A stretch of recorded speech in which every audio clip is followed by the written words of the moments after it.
Welcome to us Heaven Haunted podcast. We must learn and go together on our way to living more deeper no light lives. And this is episode 10. Thank you very much, Liam, for that introduction. Today we're going to be talking about cooking from scratch. So, more important, like we talked about last time, last episode, episode 9, we talked about the top 5 kitchen tools to use, 5 homestead kitchen tools, that is. And, more important than the gear you have is the skills that you develop. And we just mentioned that last time, but definitely we're going to be talking about that today in cooking from scratch. A couple of the really nice things about cooking from scratch is that you use, simple ingredients, something that you know where it comes from. So if you want that organic flour or that, Bob's Red Mill, if you prefer, his flour because it does this or that, you can buy that. You're not putting in a bunch of preservatives, you're not putting in a bunch of dye, you're not putting in anything you don't want to be in there in the first place. Anti-caking agents or dough conditioners or a plethora of different things. And when you know what you're putting into it, then it becomes healthier because you're conscious of what is in your food. And you can pronounce all the ingredients. It's also a very good way to have your food storage set up. It's versatile with your food storage so that you can, if you want to cook bread, it uses about the same ingredients as if you want to cook biscuits, or if you want to cook pancakes, or if you want to do, whatever the case may be, you can do that with these ingredients that you have made or put together. So I like to call this, and I know it's kind of a little cliche, is think outside the box, in that the brownie box, or the rice-a-roni box, or the Jiffy muffin mix box. And I know it's kind of, everybody's like, well, think outside the box. But for this instance, it actually works really well. So when you cook from scratch, like I said earlier, your food storage is more versatile. You can do more things with those basic ingredients. If you have brownie mix, for instance, you got chocolate brownie mix. There are only so many things you can do with chocolate brownie mix. You could bake brownies. You could bake a cake, like a brownie cake. I believe it'd be really dense. You could also make brownie cookies. I'm sure there's more things, I'm sure that there's creative people out there, but that's about as far as I know of what you can do with it. Now, if you had all those ingredients that you would have to make brownies from scratch, you can make a lot of different things from those ingredients: the eggs, the flour, the baking powder, the sugar, the cocoa, the butter. All these different things that you have can be used in many, many different ways. With using the simple ingredients, with using the ingredients from scratch, like I mentioned earlier, you have fewer preservatives, but that also means you have fewer health problems.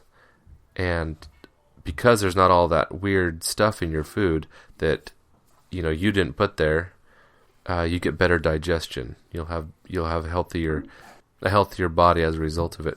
Some of the preservatives that you don't have to add, but are in so many things, easy things like chips and ramen and rice-a-roni, I'm sure, is, the MSG.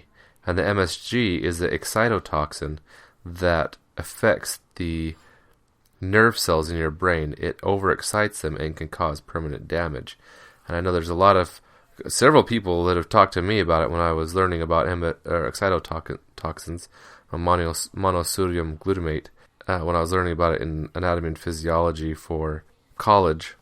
When I mentioned about the excitotoxins, people said, oh yeah, when I eat MSG, I get a killer headache. It totally connects that the excitotoxins and these headaches from MSG, it makes sense that it's damaging your cells.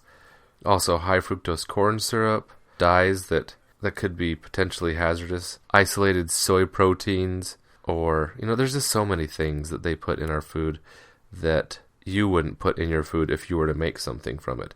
You're not going to go, I would really like some high fructose corn syrup. Let's pour some of that in there. All these yellow number 5 or whatever it was, dye is, I'll add double that. That sounds delicious. You wouldn't say that. So why would you buy the stuff that has it in there? And we buy things too. We have some cake mixes and we have some brownie mixes and things like that. But we usually always cook from scratch. Our pancakes, our biscuits, usually our bread are all from scratch. And it's gotten to where our pancakes, it's almost like we would rather just make it from scratch because they're better. They're better in every way. That's what we've done for years now. One of the reasons why we really love to do it that way is it's cost effective.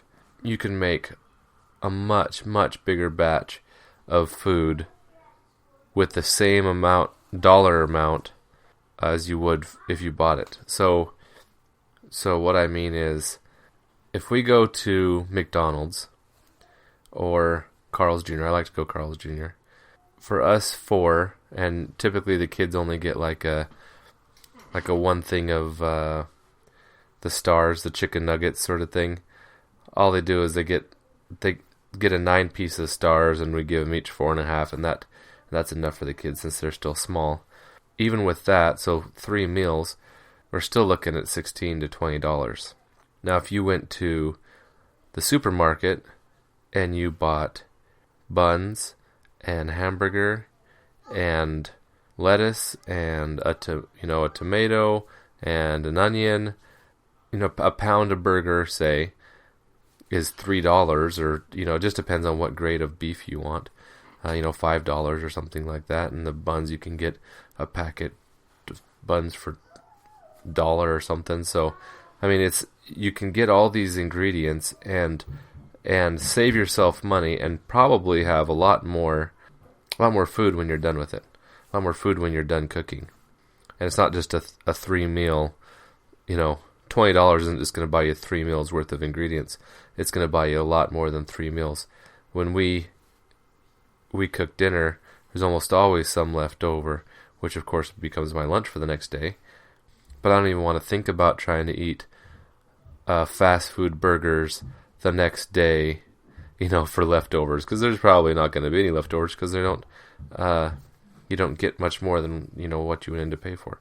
Also, because we have chickens, we can cook our own eggs, that we know exactly what they ate and what how healthy it was, where the eggs came from, and we've really enjoyed that aspect of our life out here. Also, we have ducks that we can butcher for meat or get for eggs. Duck eggs are wonderful to cook with and eat fried or whatever. They're fine that way too. Some people get a little weird about it, but I've never had. They taste the same. I haven't had any duck eggs be weird. They're just a little bit different texture, and the yolk is bigger. Our rabbits is a good meat source. It's really neat when you put together a meal that came from your land. So, we got vegetables from the garden, and we'll have some hard-boiled eggs and kind of like a chicken salad sandwich.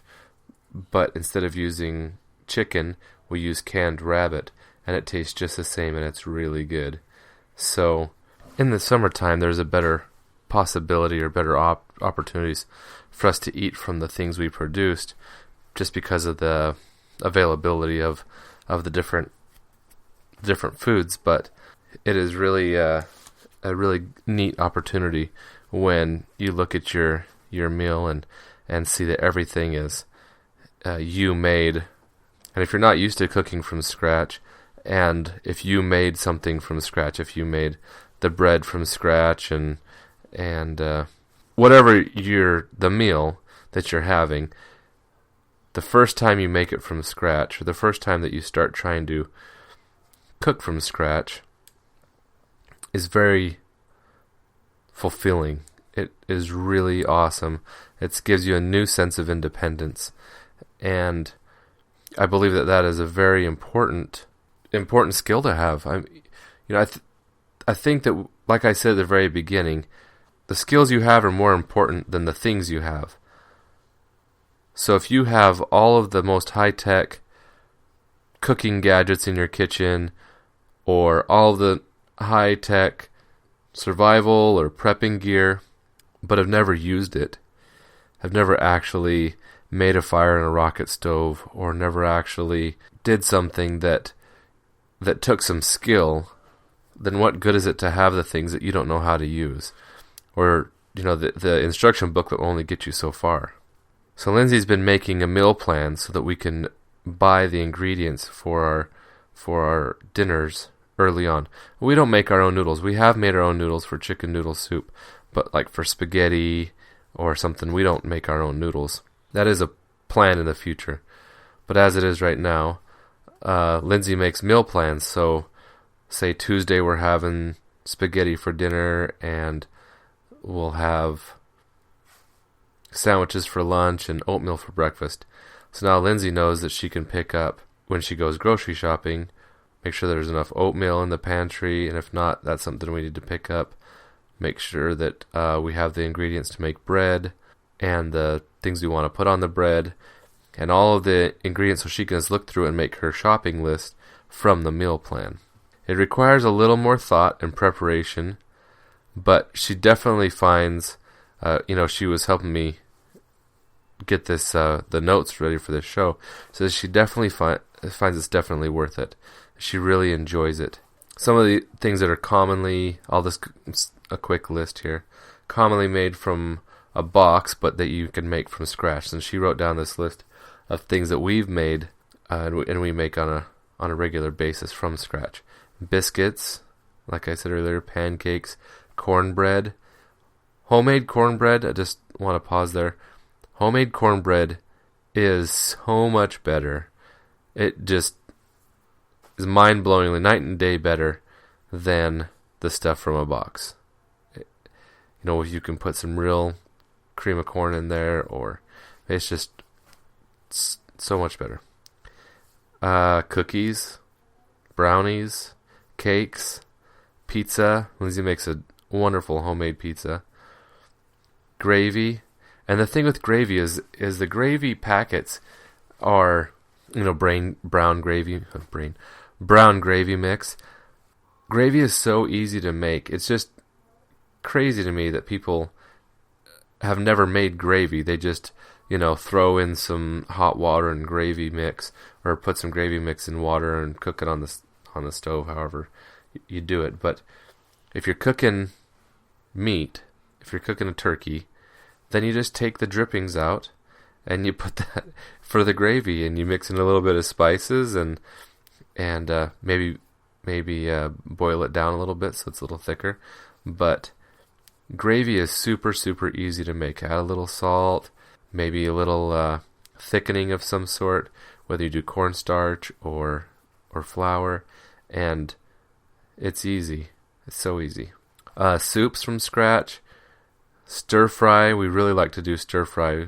Cook a pan of rice and then make a rice topping out of vegetables and maybe some egg and some meat, or egg or meat, and it's just, we've done that for a long time. All the time that Lindsay and I have been married, we've done things like that. I lived in the Philippines for a couple of years, and I like to make them my own spin on Filipino food with that. Stroganoff is another thing. You have to get the store-bought noodles, and probably, but I just found out the other day. I said, well, we have to have a can of cream of mushroom. And Lindsay said, for the last 8 years, I haven't used a can of mushroom, a can of cream of mushroom. It's always been from scratch. So, surprise to me that that's the way it is. But stroganoff is something I really like to eat, and it can be made from scratch as well. She tried eggnog